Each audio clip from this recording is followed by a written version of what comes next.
Hey, good morning, my dear friends and students. I am Sadhna and all of you enjoying mathematics and science with me. नेहमीप्रमाणे enjoy करता maths आणि science. Quadratic equation हे start केलेलं आहे आणि आता ते एंड पण होणार आहे, कारण आपण तुमचे वर्ड प्रॉब्लेम्स बघत आहोत. फक्त वर्ड प्रॉब्लेम बघत नाही, मी एक एक वर्ड प्रॉब्लेम तुम्हाला डिटेलमध्ये समजावते आहे. 4 to 5 मार्क्स तुम्हाला मिळणार आहे ह्या बोर्डाच्या पेपरमध्ये ह्या तुमच्या वर्ड प्रॉब्लेम्सचे. तर आतापर्यंत आपले 6 वर्ड प्रॉब्लेम झालेले आहे. आता फायनली आपण आलेलो आहे 7 नंबरचा वर्ड प्रॉब्लेम, की जो खूप मोठा आहे. 8 नंबरचा, 9 आणि 10. ठीक आहे. सो आपण आता बघणार आहोत 7 नंबरचा. सगळ्यात पहिले काही कन्सेप्ट आहे त्या समजून घ्या. प्रतीक text 8 hours to travel 36 kilometer downstream and return to the same spot. The speed of boat still water is 20 km/h. Find the speed of water current. Okay. पहिल्यांदा समजलं, काहीच लक्षात नाही आलं. प्रतीक नावाचा एक मुलगा आहे एवढं मात्र समजलं. हा तुमचा काय आहे? प्रतीक. हा कोण आहे तुमचा? प्रतीक. एवढं तर समजलं. या एक्झाम्पल मध्ये कोण आहे? एक प्रतीक नावाचा मुलगा आहे.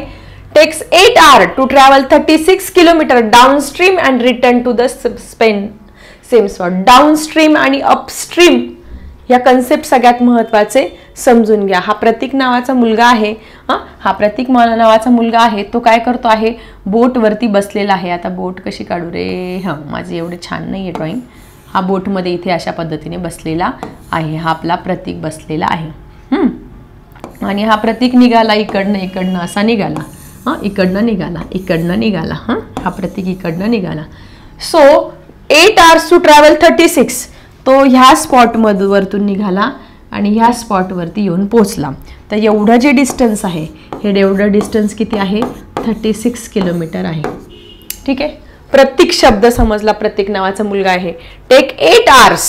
हे 36 किलोमीटरचे जे अंतर आहे, या प्रतीकला किती लागलं? 8 hours. किती लागले?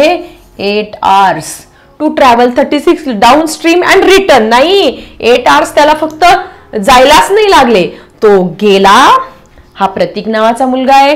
तो पोहोत गेला, इथे आला, रिटर्न झाला, परत ह्या स्पॉट वरती आला. हे त्याला किती लागले? 8 hours लागले. किती? 8 तास लागले. इथून गेला, या स्पॉट वरती जाऊन परत काय केला? रिटर्न पण आला. या गोष्टीला त्याला किती लागले? 8 hours लागलेले आहे. आता डाऊनस्ट्रीम आणि अपस्ट्रीम ही कन्सेप्ट सगळ्यात समजून घ्या. आणि speed of boat in steel water is 12 km/h. हे पण कन्सेप्ट. आता स्टील वॉटर म्हणजे काय? एक समजावून सांगते बघा. स्टील वॉटर म्हणजे एकदम शांत पाणी. शांत बघा, जे आपल्याला अगदी तळ दिसत असतो पाण्याचा. स्टील वॉटर म्हणजे अगदी शांत पाणी, ज्याच्यामध्ये बोटचा तिचा स्पीड असतो, पण त्या वॉटरचा जो स्पीड असतो, water speed is 0 km/h. 0 km/h. Okay.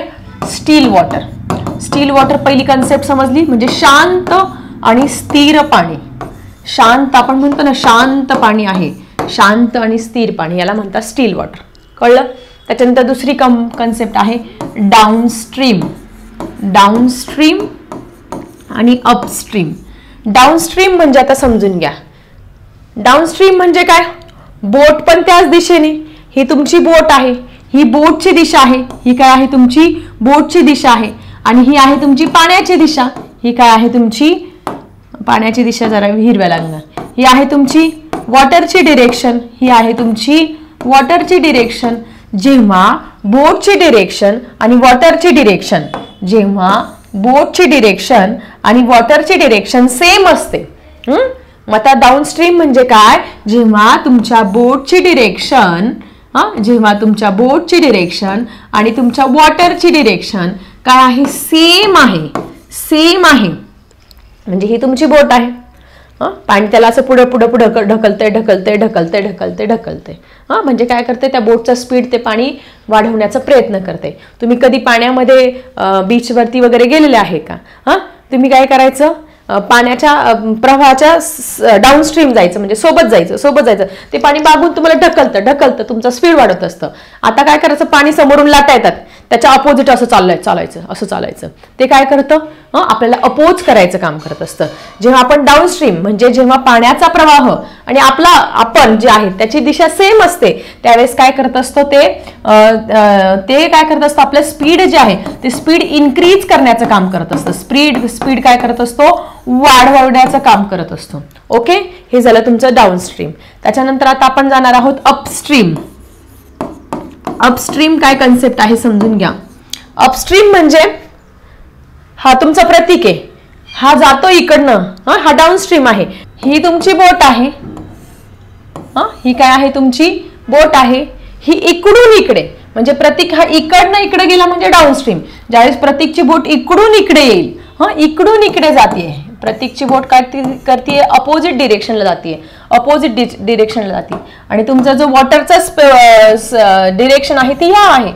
म्हणजे काय झालं, तुमची बोटची डिरेक्शन आणि तुमची वॉटरची डिरेक्शन काय झाली, अपोजिट झाली. त्यावेळेस काय करते, त्याला अपोज करते, स्पीड काय करते, कमी करण्याचं काम करत असते. सो याला म्हणतात तुमचं डाऊनस्ट्रीम. डाऊनस्ट्रीम म्हणजे अपस्ट्रीम म्हणजे प्रवाहाच्या दिशेने, डाऊनस्ट्रीम म्हणजे काय, प्रवाहाच्या दिशेने, आणि अपस्ट्रीम म्हणजे काय, प्रवाहाच्या विरुद्ध दिशेने.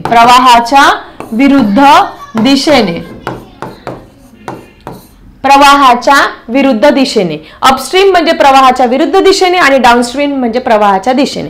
आता तुम्ही एक गोष्ट लक्षात ठेवा, ज्यावेळेस डाऊनस्ट्रीम असणार आहे म्हणजे बघा या बोटचं काहीतरी स्पीड आहे, याचा स्टील वॉटर मधला स्पीड किती दिले तुम्हाला, 12 किलोमीटर पर आवर. किती दिलेला आहे हा, 12 किलोमीटर पर आवर. म्हणजे पाणी जरी शांत असेल पण त्या बोटचा स्वतःचा काहीतरी स्पीड, ती बोट काहीतरी स्पीडने मागे पुढे होणार, तर त्या बोटचा स्वतःचा स्पीड आहे 12 किलोमीटर आवर. प्रतीक टेक्स 8 आवर्स, या प्रतीकला 8 तास लागत आहे टू ट्रॅव्हल 36 एवढं 36 kilometre distance and return to the same spot. म्हणजे प्रतीक इथे आला, बोटमध्ये बसला, इथे गेला, इथून परत काय केला, रिटर्न आला, त्याला एकूण 8 तास लागले.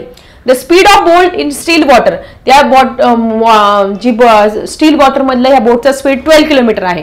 Find the speed of water current, या वॉटर करंटचा काय करायचं, आपल्याला इथे स्पीड फाइंड करायचा आहे. मग आता एक लक्षात घ्या, एक साधी सोपी गोष्ट लक्षात घ्या. आता हे 8 आवर्स काय दिले त्यांनी, एक फक्त जायला लागतंय का 8 आवर्स नाही. तुम्ही म्हणाल आपल्याला ह्या 8 आवर्सचे 2 तुकडे करावे लागणार आहे. ती ह्या बोटला जायला काहीतरी टायमिंग लागणार आहे आणि यायला काहीतरी टायमिंग लागणार आहे. T1 हा जाण्याचा टायमिंग आणि T2 हा येण्याचा टायमिंग. आता T1 आहे ती प्रवाहाच्या डाऊनस्ट्रीम आहे, प्रवाहाच्या दिशेने आहे, म्हणजे तिला कमी वेळेत ती पटापट पुढे जाणार आहे. पण तिला रिटर्न यायला माय गॉड ते पाणी त्याला अपोज करेल, असं हळू ते काय करणार आहे, प्रवाहाच्या विरुद्ध दिशेने तो प्रतीक येणार आहे रिटर्न. या T2 म्हणजे त्याला जास्त टाइम लागणार आहे. इथे म्हणजे तुम्ही म्हणाल टीचर 8 आहे 4 डिस्ट्रीब्यूट, नाही असं नाही चालणार आहे. ठीक आहे, तो डाऊनस्ट्रीम पटापट जाईल आणि T2 म्हणजे अपस्ट्रीमला त्याला कमी वेळ लागणार आहे. हा इथे काय आहे, आपला प्रतीक आहे. हा काय आहे, आपला प्रतीक नावाचा मुलगा आहे, प्रतीक नावाचा. ठीक आहे, नीट समजलं की तुम्हाला हे 4 पैकी 4 किंवा 5 पैकी 5 मार्क्स मिळणार आहे. हा प्रतीक कुठे बसलेला आहे, या बोटमध्ये बसलेला आहे. ठीक आहे, तो काय केलं, आणि हे काय आहे, इथे वॉटर आहे, इथे काय आहे, हे वॉटर आहे. अशा पद्धतीने हे वॉटर आहे. प्रतीक इकडनं निघाला, या स्पॉटवरून निघाला आणि त्यांनी टोटल किती डिस्टन्स केलेलं आहे, 36 किलोमीटर एवढं डिस्टन्स कव्हर केलेलं आहे आणि या स्पॉटवरती येऊन पोहोचलेला आहे. हे त्याचं डाऊनस्ट्रीम आहे. डाऊनस्ट्रीम इथे गेला, तो इथे गेला, इथे थांबला आणि इथून काय त्याला परत आला. या गोष्टीला त्याला किती लागले, 8 आवर्स लागलेले आहे, 8 आवर्स लागलेले आहे. मग आता साधी गोष्ट आहे, त्यांनी आपला स्पीड ऑफ वॉटर करंट विचारलेला आहे. मग आपण स्पीड ऑफ वॉटर करंट जर x मानला, स्पीड ऑफ वॉटर करंट, आणि स्टील वॉटर मधलं त्याचं स्पीड किती आहे, 12 किलोमीटर पर आवर आहे. किती आहे, 12 किलोमीटर पर आवर आहे. मग ही जी बोट आहे ही काय आहे, बोट आहे. या बोटचा speed in downstream, the boat speed in downstream असताना त्या बोटचा स्पीड काय असणार आहे रे, डाऊनस्ट्रीम असताना या बोटचा स्पीड, तिचा स्वतःचा स्पीड किती आहे, 12 किलोमीटर, आणि प्लस त्या वॉटर करंटचा जो स्पीड आहे हा काय झाला, त्याचा डाऊनस्ट्रीम मधला बोटचा स्पीड झाला. आता ही जी बोट आहे ही इथं गेली, इथून परत रिटर्न आली. इथे काय झाली, आता बघा the speed of boat in upstream, म्हणजे रिटर्न जाताना तर तिचं स्पीड काय आहे तो आपण काढूया. आता रिटर्न जाताना तिचं स्वतःचा जो आहे काय तिचा स्टील वॉटर मधला तो स्वतःचा तसाच तसा राहणार आहे, तसंच तसं राहणार आहे. पण इकडे जाताना मात्र तिला पाण्याच्या प्रवाहाच्या विरुद्ध दिशेने जावं लागणार आहे, तिथे अपोज होणार आहे, म्हणून तो काय घेणार आपण -x घेणार आहोत. ठीक आहे, -x. लक्षात घ्या ज्यावेळेस तुम्ही डाऊनस्ट्रीम जाणार तेव्हा तो प्लस घेणार काही जो असेल तो, आणि जेव्हा तुम्ही अपस्ट्रीम म्हणजे अपोजिट डिरेक्शन जाणार तेव्हा तुम्ही काय करणार नेहमी मायनस. आपल्याकडे एक फॉर्म्युला आहे आठवतोय तुम्हाला, that is speed is equal to distance upon time. हा एक आपल्याकडे फॉर्म्युला आहे, डिस्टन्स अपॉन टाइम. मग हाच फॉर्म्युला काय करायचा आपल्याला इथे वापरायचा आहे. मग आपल्या या प्रतीकला किती तास लागलेला आहे जाण्या येण्यासाठी? 8 आवर्स. 8 आवर्स लागलेला आहे. मग आता हा काय दिलेला आहे तुमचा टोटल टायमिंग. हा काय दिलेला आहे टोटल टायमिंग. म्हणजे टाइमचं जर आपण स्प्लिटिंग केलं दोन याच्यामध्ये म्हणजे हा T1 टायमिंग आणि हा T2. T1 म्हणजे त्याला जाण्यासाठी लागणारा वेळ कमी असणार आहे, T2 म्हणजे त्याला परत रिटर्न येण्यासाठी लागणारा वेळ तो जास्त असणार आहे, कारण तो प्रवाहाच्या विरुद्ध दिशेने येणार आहे. सो T1 म्हणजे तुमचा डाऊनस्ट्रीम साठी असणारा टायमिंग, आणि T2 म्हणजे अपस्ट्रीम प्रवाहाच्या विरुद्ध दिशेने जाण्यासाठी लागणारा वेळ. ठीक आहे, मग आता हा कसा काढणार? आपला फॉर्म्युला मिळालेला आहे speed is equal to distance upon time. आता हा टाइम साठी जर आपण तयार केला तर इकडे टाइम आणला आणि इकडे काय केलं, हा स्पीड काय नेला खाली नेला, तर आपल्यासाठी फॉर्म्युला काय मिळणार आहे? Therefore time is equal to काय मिळणार आपल्याला? डिस्टन्स अपॉन स्पीड हे मिळणार आहे. ठीक आहे, मग आपला T1 काय येणार आहे रे? T1 म्हणजे जाण्यासाठी प्रवाहाच्या दिशेने जाण्यासाठी लागणार हा कमी असणार आहे. सो डिस्टन्स काय आहे बघा, बोट ऑफ स्पीड किती काढला आपण तो 12 + x. किती? 12 + x काढला. आणि स्पीड किती आहे? डिस्टन्स किती आहे? स्पीड तुमचा 36 किलोमीटर दिलेला आहे ना, तसा 36. सो T1 आपल्याला इथे मिळालेला आहे. त्यानंतर T2 म्हणजे आता हा T2 म्हणजे अपस्ट्रीम प्रवाहाच्या विरुद्ध दिशेने जाण्यासाठी, मग त्याचं पण काय होणार आहे तुमचं T2 पण काय असणार आहे तुमचं डिस्टन्स. मग आता अपस्ट्रीम साठी डिस्टन्स किती आलं तुमचं 12 - x. किती आलं? 12 - x आला. आणि त्याचा जो स्पीड किती आहे तो 36 किलोमीटर पर आवर आहे. आणि हे दोन इक्वेशन मिळालेले आहे, आणि या दोन इक्वेशन वरून आपण काय करतो क्वाड्रॅटिक इक्वेशन फॉर्म करून आपला आन्सर काढू शकतो. आता बघा T कसा तयार झाला? T1 + T2 तयार झाला. मग या दोघांची ऍडिशन केली आणि टोटल मग काय येणार तुमची 8, आणि मग आपण हे आन्सर काढणार आहे. मग T1 म्हणजे हे, T2 म्हणजे हे, आणि इज इक्वल टू 8 असं करून आपण हे पूर्ण एक्झाम्पल आपलं सॉल्व्ह करणार आहोत. सो आय थिंक तुम्हाला मेन जो हे उदाहरण आहे बोर्डाच्या परीक्षेला आलेले बरं का, हे परीक्षेला खूप इम्पॉर्टंट एक्झाम्पल आहे, त्याच्यामुळे मी एवढं डिटेलमध्ये तुम्हाला समजावून सांगण्याचा प्रयत्न करते आहे. आता आपण मेन एक्झाम्पल कसं सॉल्व्ह करायचं ते फटाफट बघूया. आणि आता आपण आलो आहोत आपल्या मेन उदाहरणाकडे. आपल्याला इथे सॉल्व्ह करायचं आहे, आपलं आन्सर काढायचं आहे, आणि आपलं एक्झाम्पल इथे सॉल्व्ह करायचं आहे. ठीक आहे, सो प्रत्येक टेक्स 8 hours टू ट्रॅव्हल. आता सगळ्यात पहिले काय करायचं त्यांनी आपल्याला काय find the speed of water current.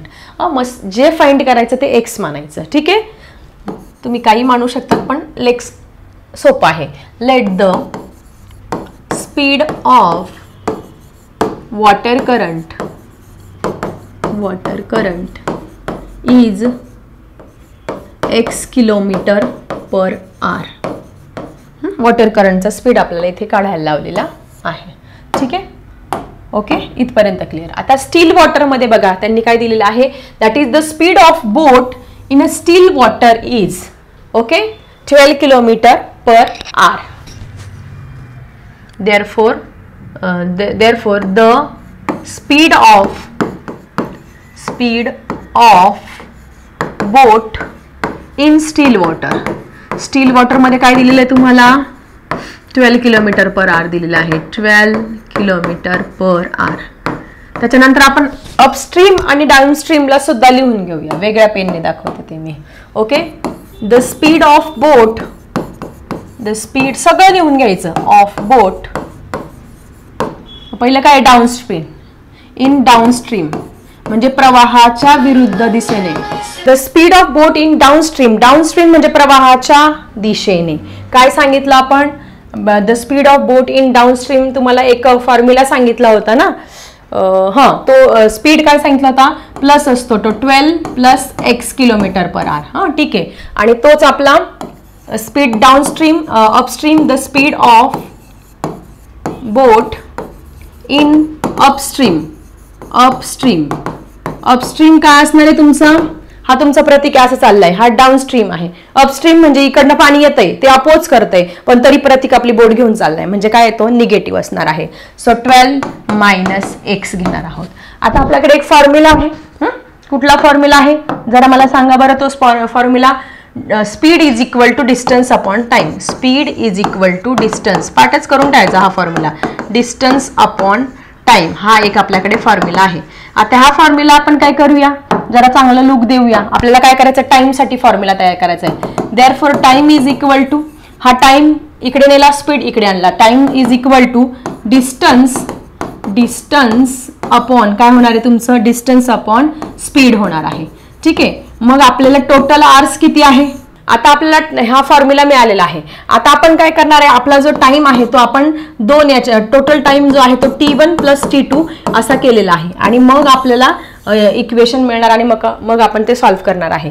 So आता सगळ्यात पहिले आपल्याला T1 हा टायमिंग काढायचा आहे. मग T1 टायमिंग कसा काढणार, डिस्टन्स अपॉन स्पीड. मग टोटल डिस्टन्स किती आहे 36 किलोमीटर. सो टोटल डिस्टन्स लिहिलं 36 आणि तुमचं स्पीड किती आहे, डाऊनस्ट्रीमचा स्पीड आहे तुमचा 12 + x. सो आपल्याला इथे हे पहिलं इक्वेशन मिळालेलं आहे, इक्वेशन नंबर 1 नाव द्या पाहिजे त्याला. त्याच्यानंतर आपल्याला T2 हा टायमिंग फाइंड करायचा म्हणजे अपस्ट्रीमचा, म्हणजे हा प्रतीक आहे हा डाऊनस्ट्रीमला गेला.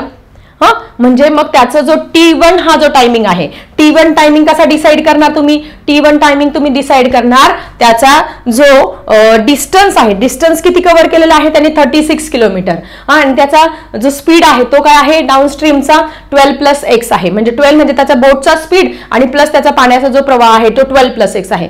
आता प्रतीक इथे आलेला आहे. आता इथून त्याचं काय होतंय, अपस्ट्रीम सुरू होतंय. मग अपस्ट्रीम कसं घेणार, त्याचा जो टोटल डिस्टन्स आहे, डिस्टन्स किती आहे सेमच आहे 36. मग 36 अपॉन पण पाणी काय करणार त्याला विरोध करणार आहे म्हणून 12 - x घेणार आहोत इथे. ठीक आहे. सो T2 कसं घेणार तुम्ही, T2 घेणार आहात तुम्ही 36 अपॉन 12 - x घेणार आहे. हे तुमचं T2 आहे आणि हे दोन्ही याला इक्वेशन नंबर 2 नाव द्या पाहिजे तर. आणि मग आपण हे काय करणार आहे, दोघं सॉल्व्ह करणार आहे. सॉल्व्ह कसं करणार, therefore 36 अपॉन 12 + x इथे प्लस परत 36 upon 12 - x is equal to total किती लागले 8 आवर्स लागलेले आहे. आता इथे 36 तुम्ही काय करणार, 12 × 1 12, 12 × 3 12 × 36 करणार. असं काही करता येत नाही कारण इथे चिन्ह बघा तुम्ही, मल्टिप्लायचं चिन्ह नाहीये. मग असं काही करायचं नाही. काही मुलं काय करतील, हे बघा हे असे करतील 36 12 + x 12 × 12 3 झालं. असं नाही, हे रॉंग आहे.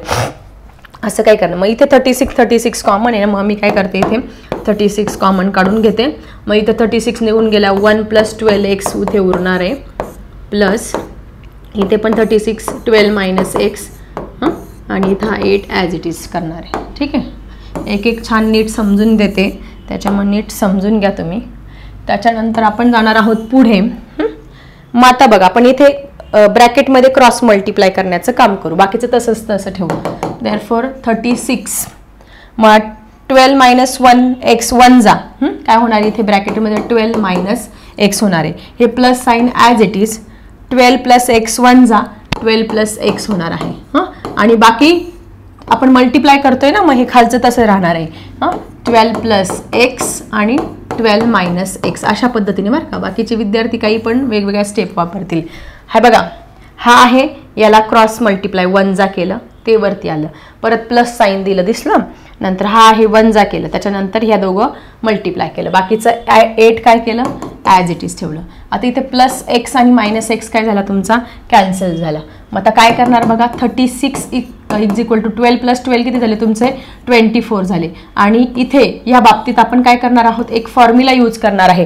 तुम्हाला आठवतो का, एकदा प्लस एकदा मायनस असेल, एकदा प्लस आणि एकदा मायनस असेल तर आपण काय करतो, कुठला फॉर्म्युला यूज करतो रे, कुठला formula, that is A square minus B square is equal to A plus B, आणि ए मायनस बी हा फॉर्म्युला इथे काय करत असतो आपण यूज करत असतो. बघा इथे एकदा प्लस आहे आणि एकदा मायनस आहे, मग आपण काय करतो याचा स्क्वेअर आणि याचा स्क्वेअर करत असतो. मग इथे एचा रोल कोणतो करतोय प्ले 12, बीचा रोल कोण करतोय एक्स. मग आता आपल्याला इथे एचा स्क्वेअर करावा लागेल, एचा स्क्वेअर म्हणजे इथे 12चा स्क्वेअर करावा लागेल, मायनस चिन्ह मध्ये द्यावा लागेल. बीचा स्क्वेअर म्हणजे एक्सचा स्क्वेअर करावा लागणार आहे, आणि तो केल्यानंतर किती येईल तुमचा 12चा स्क्वेअर 144 येणार आहे, आणि एक्सचा स्क्वेअर एक्स स्क्वेअर येणार आहे अशा पद्धतीने. सो डायरेक्टली मी इथे लिहून टाकते. इथे काय येईल तुमचं 12 square minus x square is equal to 8. इथे काही चिन्ह नाही बरं का. आता हे रफ करून टाकते, तुम्हाला समजलं असेल. पुढे आता काय करणार, आता हे जरा कंप्लीट करून घेते. 36 24 इथे 144 मायनस एक्स स्क्वेअर आला आणि इकडे 8 आलेला आहे. आता काय करणार, टीचर म्हणतात तुम्ही कॅन्सल पण करू. आता संख्या एका साईडला आणू, यांना सगळ्यांना वरती नेऊया. 36 हा 24 मी याच्या जवळ आणते, हा 8 इकडे मल्टिप्लाय इकडे येताना डिव्हाइड आणते, आणि हे जे खालचे आहेत हे सगळे वरती नेते. 144 मायनस एक्स स्क्वेअर अशा पद्धतीने वरती नेते. आता इथे भाग देते बघा. 8 1 जा 8, 8 3 जा 24. सो इथे किती झाले बघा 36 इंटू 3, 36 इंटू 3 करा बरं किती येत आहे. 36 इंटू 3, 3 3 जा 9, 108 किती आले 108 आले. 6 3 जा बघा 18 कॅरी ओवर 1, 3 3 जा 9 प्लस 1 10, इथे 108 आले तुमचे. Therefore 144 minus x square. परत संख्या एका बाजूला, अक्षर एका बाजूला. हा मायनस एक्स आहे ना, इकडे आपण आणूया प्लस, कारण तो कधी मायनस नसतो ठेवायचा, तो प्लस एक्स स्क्वेअर झाला. आणि हा तुमचा 108 प्लस इकडे जाताना काय केला मायनस केला. मग 144 मधून 108 जर तुम्ही मायनस केले 8 9 10 11 12 13 आणि 14 किती आले तुमचे 6 आले. इथं तुमचा 3 आला 36 आले. किती आले. Therefore x square is equal to 36. आता पुढची स्टेप तुम्हाला माहिती आहे, taking square root of both side. मग आता स्क्वेअर रूट घेतल्यानंतर किती येणार आहे तुमचं प्लस मायनस 6, प्लस 6 आणि मायनस 6 येणार आहे. इथे लिहा taking square root of both side, taking square root. मग आता स्क्वेअर रूट घेतल्यानंतर माहिती तुम्हाला काय होतं, हे आणि हे कॅन्सल होतं. आणि therefore x is equal two plus आणि मायनस 36 कशाचा आहे रे 6चा आहे ना. सो 6 हे आन्सर आलं, पण मायनस आन्सर, कारण आपल्याला काय सांगितलंय speed of water it is never be negative. Therefore इथे तुम्ही लिहा therefore minus 6 is not acceptable, is not acceptable. का ॲक्सेप्टेबल नाही, कारण स्पीड हा निगेटिव्ह नसतो. बिकॉज शॉर्टकट लिहिते जरा, speed is not negative, speed is not negative. आणि देअरफॉर आपल्याला आन्सर हे मिळालेलं आहे x. Therefore x is equal to 6 kilometre per hour. आपल्याला जे शोधायला लावलं होतं, काय शोधायला लावलं होतं, हे शोधायला लावलं होतं तुम्हाला की वॉटरचा स्पीड काय आहे. वॉटरचा स्पीड तुमचा आलेला आहे 6 किलोमीटर पर आवर. हेच आपल्या प्रश्नाचं इथे उत्तर आहे. खूप मोठा प्रश्न होता, पण हा प्रश्न जर तुमच्या डोक्यामध्ये व्यवस्थित तुमची कन्सेप्ट क्लिअर असेल बोटची, डाऊनस्ट्रीम आणि अपस्ट्रीम. डाऊनस्ट्रीम म्हणजे प्रवाहाच्या दिशेने जाणे, म्हणजे त्या बोटचाच पण स्पीड वाढत असतो आणि त्या प्रवाहाचा स्पीड काय असतो एकाच दिशेने असतो. अपस्ट्रीम म्हणजे काय, पाण्याचा प्रवाह इकडनं आहे पण बोट तुमची इकडनं जाते आहे, त्याला अपस्ट्रीम. मग आता इकडनं जाताना आपण नेहमी प्लस घ्यायचं आणि इकडनं येताना नेहमी काय करायचं मायनस घ्यायचं आहे. मग आता हे एक्झाम्पल सॉल्व्ह करत असताना सगळ्यात पहिले सगळ्या कन्सेप्ट तुम्ही समजून घेतल्या असेल. Let the speed of current, water current आहे जो तुम्हाला फाइंड करायला लावला, तो काय केला तुम्ही सगळ्यात पहिले एक्स मानलेला आहे, एक्स किलोमीटर पर आवर. त्यानंतर स्टील वॉटर मधला तुम्हाला जे दिले होतं ते लिहून घेतलं 12 kilometre per our. Speed of boat in downstream मध्ये काय घेतलं आपण प्लस घेतला, आणि अपस्ट्रीम मध्ये स्पीड काय घेतला मायनस घेतला.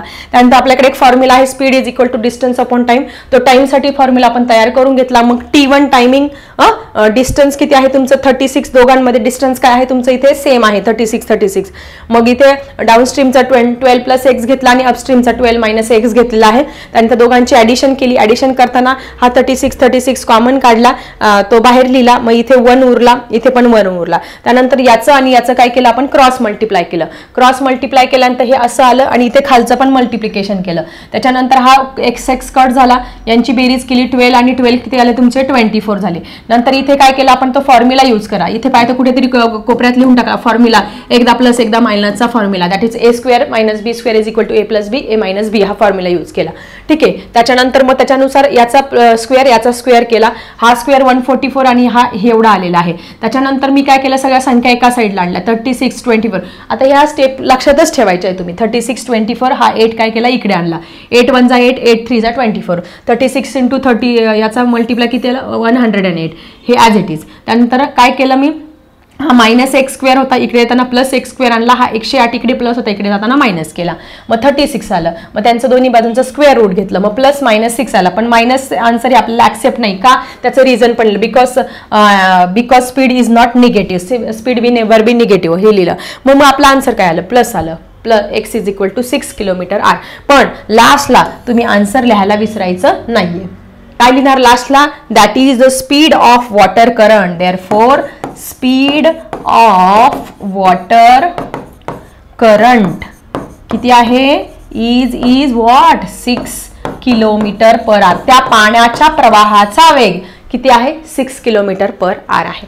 सो अशा पद्धतीने खूप मोठं हे एक्झाम्पल होतं, पण खूप सिम्पल पण आहे. जर 4-5 वेळा सोडवलं तर तुम्ही परफेक्टली एक्झाममध्ये प्रतीकचं हे एक्झाम्पल सॉल्व्ह करू शकतो. ठीक आहे. Let's see the next example. So student, this is 8 number example. 8 नंबरचं एक्झाम्पल पण असंच आहे, छानपैकी पहिले समजून घ्या. Pintu takes 6 days more than those of Nishu to complete certain work. If they work together, they finish it in 4 days. How many days would it take to complete one work? काही समजलं नाही, पण एवढं समजलं, पिंटू नावाचा एक मुलगा आहे. हा काय आहे तुमचा पिंटू, हा काय आहे तुमचा पिंटू. हे समजला, एक एक तुम्हाला याने असं समजलं तुम्हाला लवकर समजेल. ठीक आहे. त्याच्यानंतर पुढे मोर दॅन निशू. निशू काय आहे, मुलगीच समजायचं तुम्ही. निशू काय आहे, निशू नावाची ही काय आहे एक मुलगी. निशू नावाची काय आहे ही एक मुलगी. पिंटू नावाचा एक मुलगा आहे, निशू नावाची एक मुलगी आहे. ठीक आहे. Pintu take 6 days more than those of the Nishu. या पिंटूला 6 days more लागतात. कोणापेक्षा, निशूपेक्षा. पिंटू जरा स्लो काम करतो, बॉईज आहे ना, थोडं स्लो काम करतो. असं काही नाही, बॉईज पण फास्ट करतात, पण एक एक्झाम्पल घेऊया. पिंटू जरा स्लो काम करतो, त्याला 6 days लागतात.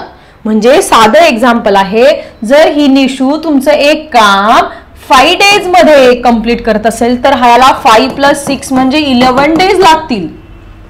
जर निशूला निशू ते काम 10 days मध्ये कंप्लीट करत असेल तर तुमचा हा जो पिंटू आहे त्याला 16 दिवस लागतील, +6 6 दिवस एक्स्ट्रा लागणार आहे. आलं लक्षात? ठीक आहे. म्हणजे याला +6 लागतं. ठीक आहे. सो आपण जर असं पकडलं की तुमची निशू आहे एक काम करते x days मध्ये कंप्लीट करते, मग पिंटू ते काम किती दिवसामध्ये कंप्लीट करणार, x + 6 days मध्ये. याच्यापेक्षा 6 दिवस जास्त लागणार आहे. आलं लक्षात इक्वेशन कसं तयार करायचं. Pintu take 6 days more than those of the near to complete certain work. एक काम करतायत, कुठलं तरी दोघं मिळून काय करतायत, दोघं सेपरेट काम करतायत, काहीतरी काम करतात. इफ दे वर्क टुगेदर, ते जर एकत्र आले, हा तुमचा रेड कलरचा दाखवला ना, रेड कलरचा हा तुमचा कोण आहे रे, हा तुमचा पिंटू आहे. आणि ही काय आहे तुमची निशू, ही काय आहे तुमची निशू. या दोघांनी मिळून काम केलं, या दोघांनी मिळून बोथ टुगेदर एकत्र मिळून काय केलं, त्यांनी काम केलं. तर मात्र काय होतं, they finish it in 4 days. फक्त 4 दिवसात सगळं काम खतम. एकीचे बळ मिळते फळ, त्याप्रमाणे खतम करतात. 2 कंडिशन दिले, एकदा सेपरेट काम करतात आणि जर त्यांनी एकत्र काम केलं की 4 दिवसात पूर्ण करतायत. How many days would it take to complete the work if they work alone. मग त्यांनी जर एकत्र आले तर 4 दिवसात पूर्ण करतात. मग सेपरेट केलं तर मग काय होणार आहे, वेळच लागणार आहे ना. मग ह्या पिंटूला ते काम पूर्ण करायला किती वेळ लागेल, सेपरेट काम केलं, आणि निशूला जर ते काम केलं तर सेपरेट काम करायला किती वेळ लागेल, हे आपल्याला ह्या एक्झाम्पल मध्ये फाइंड करायचं. कळलं. पिंटू नावाचा एक मुलगा आहे, निशू नावाची एक मुलगी आहे. ह्या पिंटूला 6 दिवस जास्त लागतात काम करायला. कुठलं? कारण तो जरा स्लो मोशन मध्ये आहे, हळूहळू जगारेल सारखं काम करतो. काय साधी गोष्ट आहे, जगारेल म्हणजे कसं नाही. आता मी समजा मी शिकवण्याचं काम छान करते, पण मला जर स्वयंपाक करायचं काम येत नसेल तर मला त्याला जास्त वेळ लागणार आहे. एखादी बाई स्वयंपाकामध्ये अगदी हुशार असेल, ती फटाफट स्वयंपाक करून मोकळ, पण तिला शिकवता नाही येणार. म्हणजे असं प्रत्येकाचं असतं. ठीक आहे, एका कामात आपल्याला स्पीड असतो, दुसऱ्या कामात स्पीड नसतो. तसं ह्या पिंटूला कामात स्पीड नाहीये. या निशू फास्ट काम करते, निशू X days मध्ये करते, तर पिंटू तुमचा X+6 days मध्ये करतो. पण ते दोघं जर एकत्र आले तर ते 4 दिवसात ते काम खतम करतात. तर मग पिंटूला किती दिवस लागतील सेपरेट काम केलं आणि निशूला किती दिवस लागतील ते आपल्याला काढायचं आहे. How many days. मग आता सगळ्यात पहिले या केसमध्ये आपल्याला काय करायचं आहे, तुमच्या पिंटूचं एका दिवसाचं काम आणि निशूचं एका दिवसाचं काम आपल्याला इथे काढावं लागणार आहे. मग साधी गोष्ट आहे, साधी गोष्ट आहे. समजा आपण हे निशूचं काम X मानलेलं आहे. मग आपण आता समजा मी एक काम करते, लक्षात घ्या. ते काम करायला मला समजा 4 दिवस लागत आहेत. 4 दिवस लागत आहेत. 4 दिवस ते काम कंप्लीट करायला. मग पहिल्या दिवशी मी किती केलं? अर्धा. दुसऱ्या दिवशी अर्ध काम केलं. तिसऱ्या दिवशी अर्ध काम केलं. चौथ्या दिवशी अर्ध काम केलं. मग पहिल्या दिवसाचं काम मी कसं दाखवणार? 1/4. म्हणजे 4 दिवसापैकी मी एका दिवसाचं काम केलेलं, इथे केलेलं काम आणि इथे टोटल नंबर ऑफ डेज. त्यानंतर समजा मी दुसऱ्या दिवसाचं काम, दुसऱ्या दिवशी मी 2/4, म्हणजे मी हे आणि हे मिळून एवढं काम केलेलं आहे 2/4. तिसऱ्या दिवशी मी किती काम केलं? 3/4. आणि चौथ्या दिवशी माझं पूर्ण काम 4/4, 4 1 4, अशा पद्धतीने आपण दाखवत असतो. त्याच पद्धतीने ह्या निशूचं काम, निशूने काय केलं? एक ट्रिक सांगते, ट्रिक लक्षात ठेवायचं आहे. निशूने पहिल्या दिवशी 1 डे, फर्स्ट डेला निशूने किती काम केलं? 1/x. टोटल काम किती आहे? टोटल वर्क आपण समजा X मानलं, त्या X वर्क पैकी पहिला भाग त्या निशूने कंप्लीट केला. त्याच्यानंतर तुमचा पिंटू आहे, हे काय केलं? निशूने केलं, हे निशूने केलं. त्याच्यानंतर ह्या पिंटूला जास्त दिवस लागताय ना, त्याने एका दिवसात किती काम केलं? तुमच्या ह्या काय नाव आहे त्याचं रे? पिंटू. या पिंटूने 1/x+6 एवढं काम केलेलं आहे, 1/x+6. आणि मग त्यांचं काम त्यांनी एकत्रित मिळून काम केलं 1/x, 1/x+6. मग त्यांचं काम किती झालेलं आहे? अशा पद्धतीने 4 दिवसात काम पूर्ण झालेलं आहे एकत्र आल्यानंतर. अशी कंडिशन त्यांनी दिलेली आहे. मग याच्यावरून आपण क्वाड्रॅटिक इक्वेशन फ्रेम करणार आणि आपल्याला आन्सर हे काढायचं आहे. आन्सर हे काढायचं आहे. आलं लक्षात?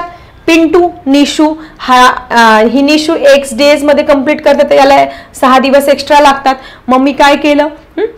आणि दोघांनी मिळून काम केलं तर 4 दिवसात कंप्लीट करतात. मग याच्यावरून एका दिवसाचं काम काढावं लागणार आहे. निशूचं एका दिवसाचं काम 1/x, तुमच्या पिंटूचं 1/x+6 आणि दोघं मिळून केल्यानंतर 1/4. आणि मग आपण हे एक्झाम्पल सॉल्व्ह करणार आहोत. तर सगळं पहिले काय करायचं? लेट मानून घ्यायचं आहे. मग आता आपण काय केलं होतं? इथे तू परत छोटं एक डायग्राम काढून ठेव. पिंटू आणि निशू, हा पिंटू आहे आणि ही निशू आहे. ही X days मध्ये कंप्लीट करते, तर हा X+6 days मध्ये. मग याच्यावरून तुम्ही लिहू शकतात. ही डायग्राम छोटीशी काढून ठेवायची. ठीक आहे. So let Nishu complete her work in X days. आणि पुढे काय? तो पिंटू completes his work किती? X+6 in X+6 days. त्याला 6 दिवस एक्स्ट्रा लागत आहे. ठीक आहे. चला पुढे काय? आता एक दिवसाचं काढणार आहोत. In one day Nishu complete, Nishu complete कामाचा किती भाग कंप्लीट करते? Nishu complete 1/x part of the work, 1/x part of the work. ठीक आहे. तोच तुमचा हा काय करतो रे? पिंटू ना. आणि Pintu completes 1/x+6 part of the work, okay. So by the given condition, तुम्ही दिलेल्या अटीनुसार बाय दी गिवन कंडिशन. तुमच्या अटीनुसार आता आम्ही जातो आहोत. ठीक आहे, काय कंडिशन आहे? Nishu separate 1/x, Pintu separate 1/x plus, दोघांचं मिळून किती? 1/4. 1/4. एक काम ते 4 दिवसात कंप्लीट करतात. आपण आपल्याला काय करणार? क्रॉस मल्टिप्लाय करणार आहोत आणि हे एक्झाम्पल सॉल्व्ह करणार आहे. x + 6 × 1 करणार. इथे बघा x + 6 1 जा x + 6 म्हणजे इथे वरती x + 6 येणार आणि x 1 जा x इथे येणार आणि खाली आपण याची मल्टिप्लाय करणार आहे. x छेदांचा अशा पद्धतीने गुणाकार इज इक्वल टू 1/4. आलं लक्षात? डायरेक्ट असं क्रॉस बेस काही करू नका. हा इकडे नेला 1 ने मल्टिप्लाय केला, हा वरती आला इथे, त्याच्यानंतर हा वरती नेला इथं आला, हे अशा पद्धतीने लिहिलं. मग आता हे x आणि x किती झाले तुमचे? 2x + 6 आणि हे आपण सेपरेट सॉल्व्ह करून दाखवते तुम्हाला मी. हे कसं सॉल्व्ह करायचं बघा. हे खालचं x + 6 डायरेक्ट हा x × x x² झाला plus sign as it is 6 × x 6x झाला. म्हणजे इथे डायरेक्ट लिहिणार मी x² + 6x is equal to 1/4. Okay, आता आपण जाणार आहोत पुढे. आता याला जरा पिंटू चिंटूला बाजूला ठेवूया. मग आता क्रॉस मल्टिप्लाय करायचा. हा 4 इकडे याच्या इकडे न्यायचा आणि हा 1 इकडे आणायचा. देअरफोर 4 2x + 6 आणि is equal to 1 x² + 6x. आलं लक्षात? पहिले काय केलं आपण? निशू जे आहे ती x डेज मध्ये काम कंप्लीट करते ते मांडलं. त्याच्यानंतर तुमचा जो पिंटू आहे त्या पिंटूला 6 डेज एक्स्ट्रा लागतात म्हणून ते लिहिलं. त्याच्यानंतर एका दिवसाचं काम काढायला लावलंय त्यांनी म्हणून इन 1 डे निशू जे आहे ते कामाचा 1/x पार्ट कंप्लीट करते म्हणून तसं लिहून घेतलं आणि पिंटू कंप्लीट 1/x + 6 एवढा कामाचं पार्ट कंप्लीट करतो म्हणून तसं लिहिलं. आणि कंडिशननुसार बाय दी गिवन कंडिशन हे तुमचं निशूचं वर्क, हे तुमचं पिंटूचं वर्क आणि दोन्ही मिळून ते 1/4. दोघं मिळून म्हणून इथे प्लस घेतलं. दोघं मिळून हे काम 4 दिवसात कंप्लीट करतात म्हणून 1/4 घेतलं. मग क्रॉस मल्टिप्लाय केलं, हे सगळं आलेलं आहे आणि मग ह्या 4 इकडे नेला, हा 1 इकडे आला, पुढचं सोडवतंय. 4 2 जा किती झाले? 8x plus sign as it is 4 6 जा 24. त्यानंतर 1 ने मल्टिप्लाय केल्यानंतर काही फरक पडत नाहीये. ओके, इथपर्यंत क्लिअर. आता आपण क्वाड्रॅटिक इक्वेशन प्रॉपरली हे करूया, बनवूया. आता हे प्लस आहे त्याच्यामुळे याला काही हलवायचं नाहीये. x² + 6x हा प्लस x आहे इकडे येताना -8x झाला. हा +24 इकडे जाताना -24 झाला आणि इकडे आपण 0 म्हणजे क्वाड्रॅटिक इक्वेशनच्या फ्रेममध्ये आपण केलं. आता जे लाईक टर्म्स आहेत, लाईक टर्म्स मग 6x मधून तुमचा 8x गेला. मग 8 मधून 6 मायनस करणार, मोठ्या संख्येतून छोटी संख्या आणि चिन्ह मोठ्या संख्येचं, मोठी संख्या -8 म्हणजे -2x आले. मग आता मी हे जरा सरळ लिहिते. x² इथे -2x -24 इज इक्वल टू 0. आता आपल्याला क्वाड्रॅटिक इक्वेशन फ्रेम करायची, अशी संख्या शोधायची की मल्टिप्लिकेशन तुमचं -24 आलं पाहिजे आणि बेरीज तुमची -2 आली पाहिजे. ओके 6 4 जा 24, 6 चोक 24 बरोबर आहे. 6तून 4 गेल्यानंतर 2 उरतात पण चिन्ह मायनसचं, म्हणजे आपण याला मायनस द्यावा लागेल. याला मायनस दिल्यानंतर -6 + 4 इज इक्वल टू -2. पण समजा चुकून एखाद्याने याला मायनस दिलं तर तुमचं आन्सर हे +2 येणार आहे. पण आपल्याला +2 पाहिजे का रे? नाही, -2 पाहिजे. म्हणून मग आपण इथे काय करणार? याला x जोडून द्या आणि इथे याला गायब करून ही स्टेप करा. x² - 6x + 4x - 24 is equal to 0. पुढे सगळ्यांना माहिती 2-2ची ग्रुपिंग करायची आणि कॉमन काढायचे. आता हे समजावून दिलेलं आहे. याच्यामध्ये कॉमन काय निघाला? इथे x² आणि इथे x कॉमन निघाला. इथे x राहिला -6. त्याच्यानंतर हा +4 कॉमन निघणार कारण 4 ने 24ला भागले. 4 1 जा 4, 4 6 जा. दुसरा कॉलम काय आला पाहिजे? x - 6 आलाच पाहिजे, एक्झॅक्टली आला पाहिजे. सो इथे उरला काय तुमचा x मायनस पण आला. 4 1 जा 4, 4 6 जा 24 म्हणून 6 आला की नाही? Both are same means we are on the right track. आपण बरोबर सोडवत आहे. कारण बघा इथे कॉमन काढला, इथे 4 आला, 4 6 जा म्हणून 4 6 जा 24. सो हे दोघं आले. त्याच्याऐवजी आपण एकदाच लिहिणार x - 6 आणि ह्या दोघांना एका ब्रॅकेटमध्ये काढून टाकणार. आणि त्याच्यानंतर ऑर करायचं माहिती तुम्हाला सगळ्यांना. Is equal to 0. x - 6 is equal to 0 और x plus 4 is equal to 0. ठीक आहे. मग आता काय होईल रे तुमचं x इज इक्वल टू 0, हा -6 इकडे जाताना +6, therefore x is equal to 6. एक प्लस येणार आणि एक मायनस, आणि मायनस आपण काय करणार, नॉट ॲक्सेप्टेबल करणार, कारण मायनस व्हॅल्यू चालत नाही. Therefore x is equal to 0 + 4 इकडे जाताना -4, therefore x is equal to -4. So -4, x is equal to -4 is not acceptable because work the day काय विचारले निशू, काय विचारले, the days of work are not negative असं लिहिणार आहोत. मग काय लिहिणार तुम्ही, x is equal to -4 is not acceptable because number of days are not negative. Number of working days are not negative. ते निगेटिव्ह नसेल, कारण छोटंसं लिहून टाकायचं. ओके. सो आन्सर काय आलं आपलं, x is equal to 6. x is equal to 6. x is equal to 6 आलं म्हणजे काय आलं रे, let Nishu complete her work in x day. आपल्याला दोन्ही विचारले, how many days would it take to complete the work if they work alone.